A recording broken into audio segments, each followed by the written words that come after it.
I stood on the footpath outside Harlow and Reed Fine Dining, staring up at the brass lettering above the entrance, and I felt something shift in my chest that I hadn't felt in a very long time.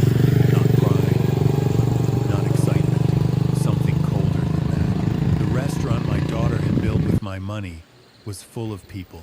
I could see them through the glass couples leaning across candlelit tables, waitstaff moving between them in crisp white shirts, a sommelier presenting a bottle of red with both hands. The whole room glowed warm and golden from the street. The kind of warm that says, "We have arrived."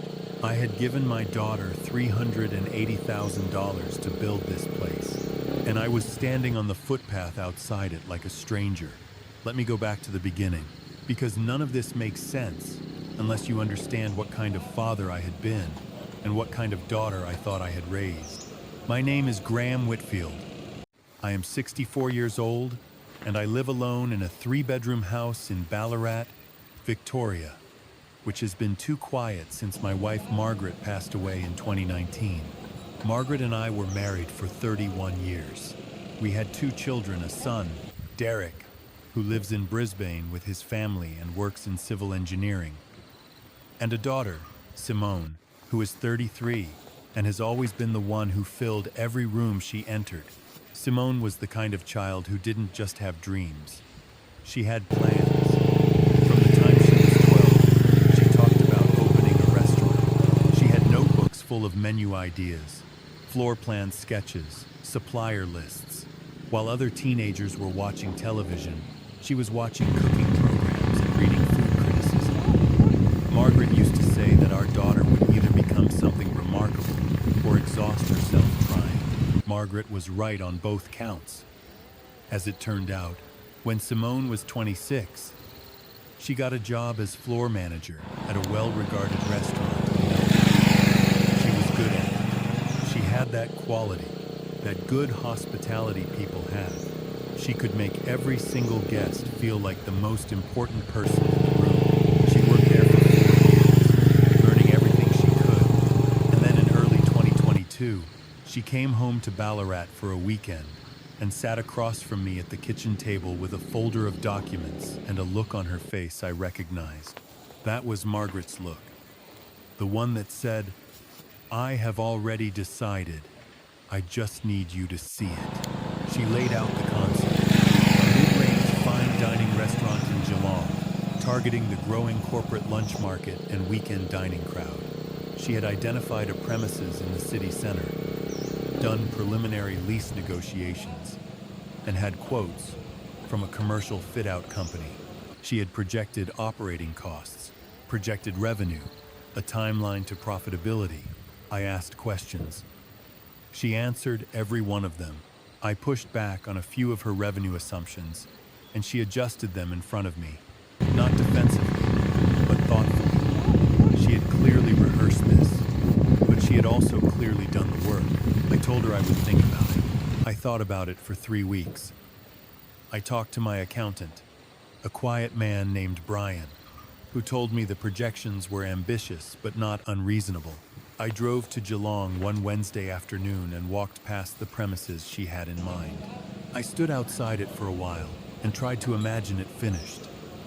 Tried to imagine her name above the door. I called her that evening and said yes. What I said yes to was this. I would provide $380,000 as a combination of direct investment and loan, with the understanding that once the restaurant became profitable, she would begin repaying the loan component, roughly $200,000, at a rate we would agree on later. The remaining $180,000 I considered a gift, the kind of head start I wished I could have given her years earlier. We shook hands over the phone. She cried a little. I cried a little too, though I pretended I had something in my eye. Over the next several months, I watched from a distance as the project took shape. Simone called regularly in the early stages. She sent me photos of the fit-out progress, the kitchen taking form, the bar being installed, the custom banquette seating going in. She had a partner in the business, a man named Tristan Kelleher, who was her head chef and also, I would later learn, her boyfriend. She had mentioned him in passing several times, but I had not met him in person until that point. When I did meet Tristan at a Sunday lunch at her apartment in Geelong, I found him polite, confident, and somewhat difficult to read. He knew food extraordinarily well. We had a long conversation about produce sourcing, and he was impressive. But there was something careful about him, a quality of calculated warmth, the kind you sometimes see in people who have learned charm as a skill rather than grown into it naturally. I said nothing. She seemed happy. That was what mattered. The calls from Simone became less frequent as the project progressed. I told myself that was normal. She was busy. Opening a restaurant is not a casual undertaking. I would send a text every few weeks, and she would reply promptly, always upbeat, always with some detail about progress. The kitchen equipment had arrived. The council approvals had come through. They were doing trial runs for the menu. In late 2022, she told me they were aiming for a soft opening in February. I said I would clear my calendar. February came. I waited for the call. The call did not come. I sent a message asking how the soft opening had gone. She replied 2 days later saying it had been postponed due to issues with a key supplier. March was looking more likely. She was sorry she hadn't updated me sooner. It had been a chaotic few weeks. March came. I waited again. Same pattern. A brief message, an apology, a new timeline. They were nearly there, just ironing out the final details. By the time April arrived, I had stopped counting. I had settled into a mild, background unease that I told myself was just a father's worry. This was her dream. These things always took longer than expected. She knew what she did. I drove to Geelong one afternoon in early May just to drive past the premises. I told myself I wasn't checking up on her. I just happened to be in the area. The restaurant looked finished from the outside. The sign was up Harlow and Reed, the name she had chosen. The lights were on inside. There was a chalkboard on the footpath with that day's specials written on it. I stood on the footpath and read the specials board. I took out my phone and called Simone. She answered on the third ring. "Dad, hi. Is everything okay?" "Everything's fine," I said. "I'm just ringing to see how things are tracking. Any update on the opening?" A pause. Very brief. The kind of pause that, if you are paying attention, tells you a great deal. "We're getting close," she said. The fit-out took longer than we expected on some of the finishing work. Tristan's not happy with the kitchen flow yet. We're still doing some adjustments, but we're close. "Right," I said. I looked at the specials. Duck confit with cherry reduction. Market fish with roasted fennel. Chocolate fondant. "Okay," I said. "Well, keep me posted." "Of course, Dad. I'll ring you soon." I hung up and stood there for a long moment. Then I walked to my car and sat in it without starting the engine. I didn't know what I knew yet, but I knew something. I drove home to Ballarat. It was my granddaughter who told me the truth. Not my daughter, not Tristan, not anyone I would have expected. My son Derek had come down from Brisbane in late May for a work conference in Melbourne, and he brought his family with him, his wife Colleen, and their 10-year-old daughter Zoe. They stopped in Ballarat on the way back and spent 2 nights with me. It was the best 2 days I've had in a long time. Zoe is one of those children who makes you remember what being alive is supposed to feel like. Relentlessly, curious, loud in the best way, utterly without pretense. On the second evening, we were sitting in the backyard after dinner, and somehow the conversation turned to Simone. Zoe, who had visited her aunt in Geelong at some point during the year, looked up brightly. "Papa Graham," she said. That's what she calls me. "Did you go to the opening night party?" Mom said. "It was really fancy." I looked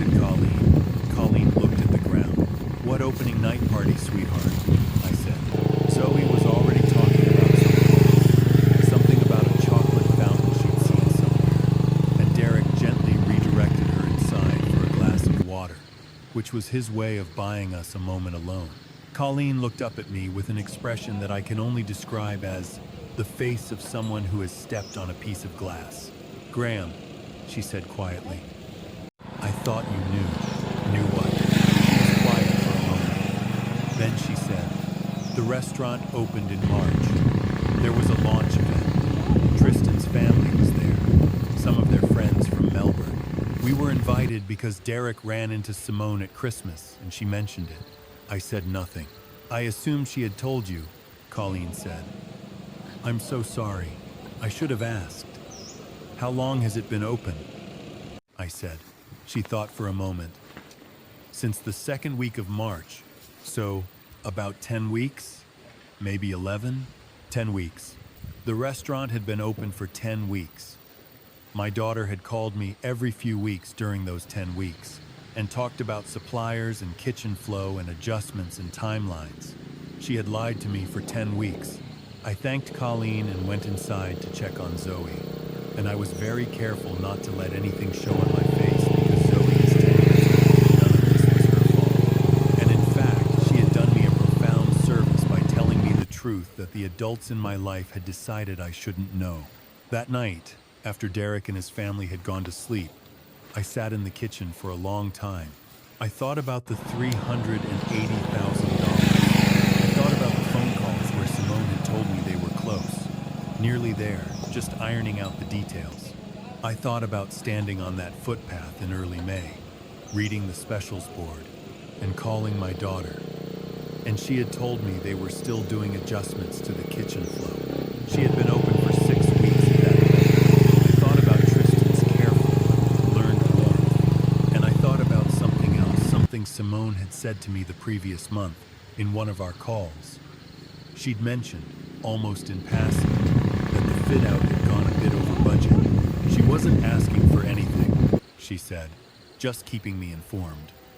But they had needed to draw on their reserve to cover some of the overage, and it had left them a bit short on working capital as they went into the launch period. At the time, I had said I understood and asked if she needed anything. She had said no. Not right now. I had understood, at the time, that she might come back to that. Now I understood something else entirely. I went to bed, but I did not sleep. The next morning, after Derek and his family left for the drive north, I sat down at my kitchen table with a cup of tea and thought through what I needed to do carefully before I did any of it. The first thing I did was call my accountant, Brian. I need to know everything about the legal structure of the investment I made in Simone's restaurant, I said. Brian was quiet. "This is about Harlow and Reed?" "Yes." "Right. I'll pull up the documents. Can I ask what's prompted this?" "I'll explain when we meet." "When can you see me?" We met that Friday. Brian had the documentation in front of him, and he walked me through it carefully. The structure, as it stood, was informal. There was a letter of intent. There were records of the bank transfers. There was correspondence between Simone and me that established the loan component. But there was no formal shareholder agreement, no registered security interest, nothing that any legal standing in the business itself. In other words, I had given away $380,000 on trust. Brian said this gently. He had known me for 15 years, and he was a careful man who did not add drama where it wasn't needed. "What are my options?" I said. "That depends on what you want," he said. I thought about it. I want to be in a position where this can't happen again. I want some visibility into the business. And I want to be repaid what I was promised would be repaid. Brian nodded slowly. "Then you need to formalize the arrangement. A deed of loan at minimum. Ideally, a formal equity position. But to get either of those, you'll need Simone to agree." I said I understood. I did not call Simone that day. I needed to be clear about what I was going to say and how I was going to say it. And I needed to be sure I wasn't going to say it from a place of raw hurt rather than clear thinking. I took a week. I went through all of my records of the investment, every bank transfer, every text message, every email. I printed it all out, and put it in a folder. I also searched online for Harlow and Reed Geelong and found that they had an Instagram account with photos going back to the second week of March, including a post on the day of their soft launch that read, "Tonight we open our doors for the first time. Thank you to everyone who helped make this dream real." I read that caption several times. Everyone who helped make this dream real. I had provided more than half the capital required to build the dream. My name was not in that caption. My name was not tagged. There was a photo in the post of Simone and Tristan standing at the entrance, arms around each other, glowing. She looked beautiful. She looked so happy. I closed the laptop and sat with my hands flat on the table for a while. Then I called her. She answered on the second ring. "Dad, how are you? I was going to call you this week. Actually, were you?" I said. Something in my voice must have registered. There was a small pause. "Is everything okay?" "I'm not sure," I said. "I'd like to come and see you. And the restaurant. I'd like to see the restaurant. I'd like to see the restaurant. I'd like to come and see you." Another pause. Longer this time. "Of course," she said. "I'd love that. We're closed Mondays. So, I was thinking tomorrow," I said. Silence. "Dad, tomorrow is Saturday. We're fully booked on Saturday lunch and dinner. I can't really. I'm not coming for a meal," I said. "I'm coming to see you. In the morning, before service. I'll be there at 9. She said okay. I drove to Geelong the following morning. I arrived at Harlow and Reed at 5 to 9 and stood outside it for a moment. The same way I had stood outside it a month earlier, not quite knowing what I was seeing. Now I knew exactly what I was seeing. It was a beautiful restaurant. She had done a remarkable job. The fit-out was warm, considered, full of carefully chosen details. Reclaimed timber, hand-thrown ceramics, a wine display that ran the full length of one wall. It looked like a place that understood what it was doing. I felt a complicated grief standing there, the kind where you are proud and heartbroken at the same time, and neither feeling cancels out the other. Simone opened the door for me.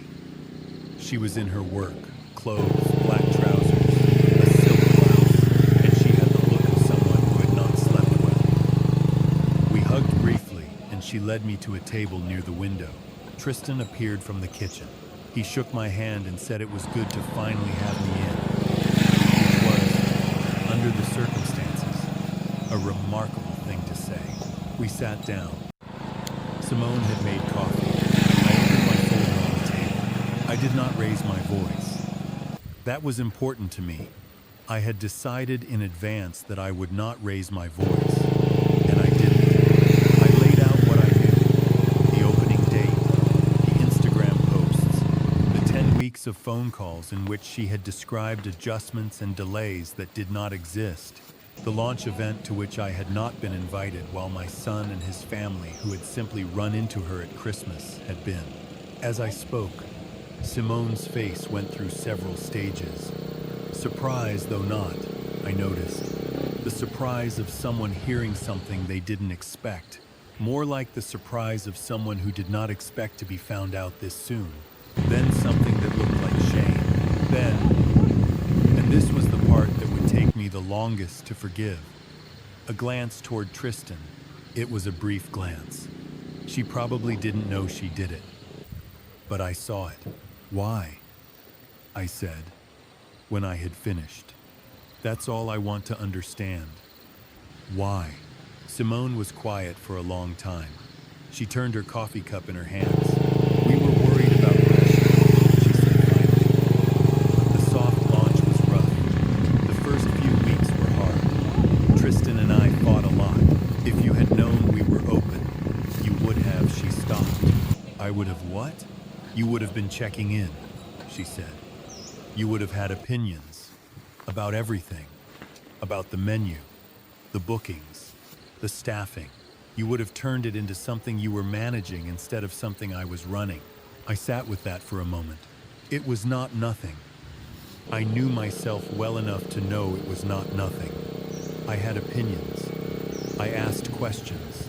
I had, perhaps, a tendency to treat my investment as an ongoing involvement. You may be right, I said. That I would have been more present than you wanted. Something in her face loosened slightly. But the way to address that, I said, was to have that conversation with me. Not to deceive me for 10 weeks. Not to look me in the eye on the phone and tell me you were still adjusting the kitchen flow and you had been serving paying customers for 6 weeks. She said nothing. And, I said, it doesn't explain why you didn't invite me to the launch. A long silence.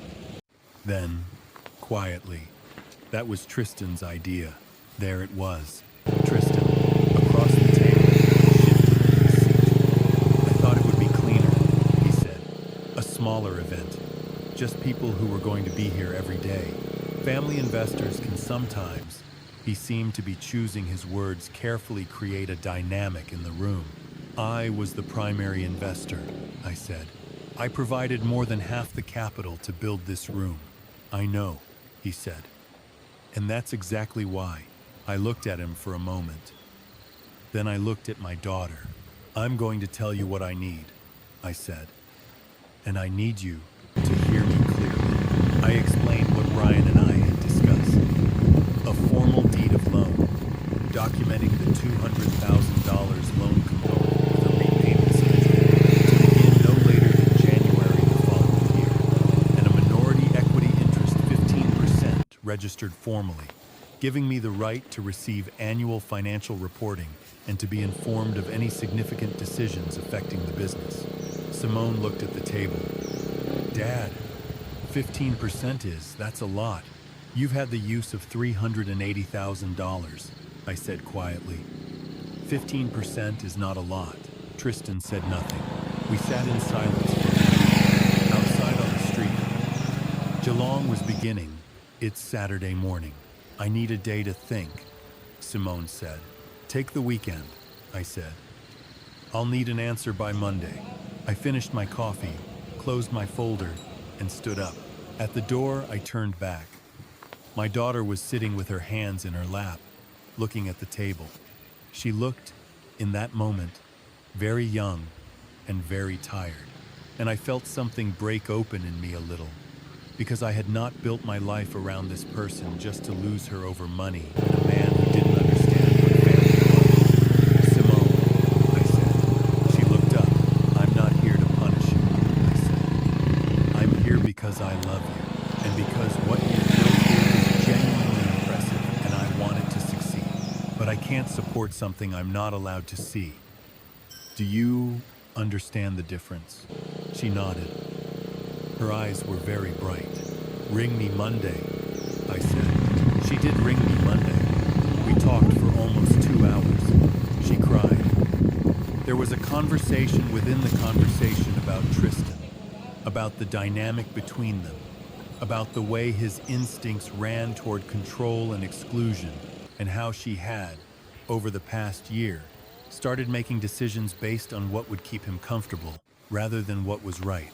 She didn't say all of that directly, but it was there, between the lines, and I heard it. We reached an agreement. The deed of loan was drafted by Brian and signed within the fortnight.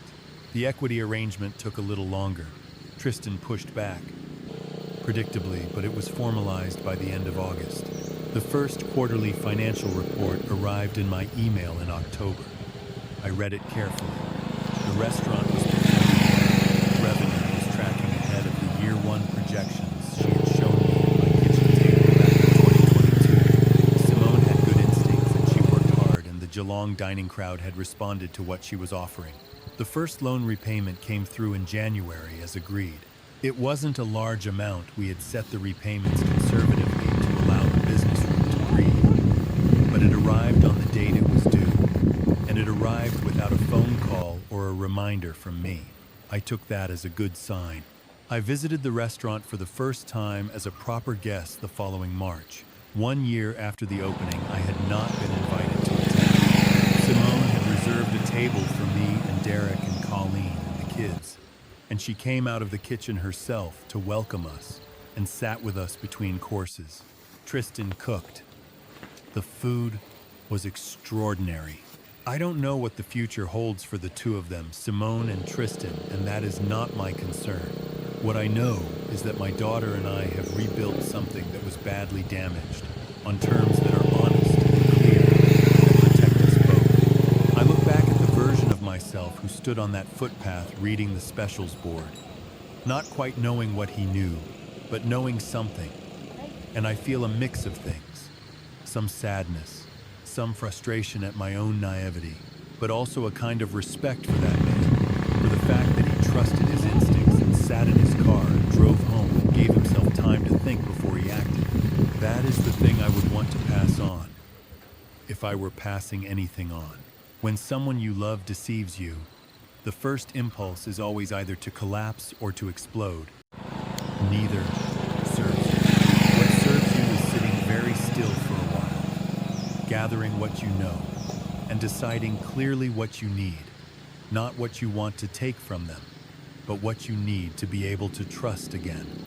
Because the goal, if you love the person, is never destruction. The goal is repair, but repair has to be built on something real, and something real has to have structure and honesty at its foundation, or it's not real at all. It's just another pretty room with nobody watching the books.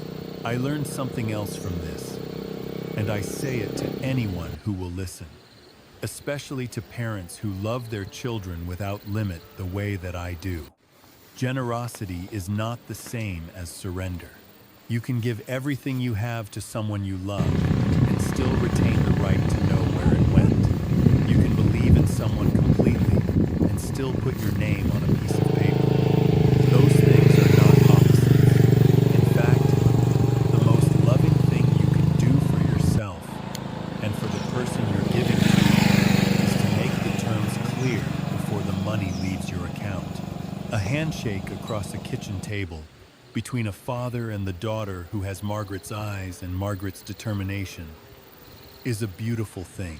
It is not a legal document. Know the difference. Build the relationship strong enough to hold both.